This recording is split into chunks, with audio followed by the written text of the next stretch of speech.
Namaskara. I am Dr. Harihar Murthy. I am a consultant ENT specialist.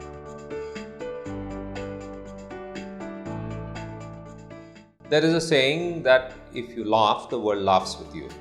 And if you snore alone. Snoring is a very vexatious social issue which has led to a lot of disturbance of peace in the individual's life, as well as a lot of marital discord. A spouse who is snoring doesn't allow the other person to sleep comfortably.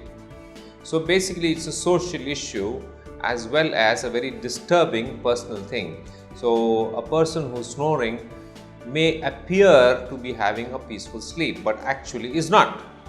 Why? Because the snoring per se is caused by some obstruction to the normal nasal airway, as a result of which the person is breathing from the mouth, and the vibration of the tissues in the throat is causing snoring.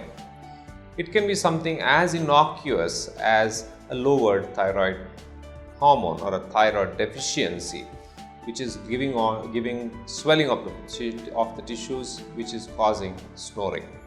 There can also be a deviated septum or a growth in the nose, which is giving rise to elongation of the palate in the long run, which vibrate when the person breathes through the mouth, giving rise to snoring.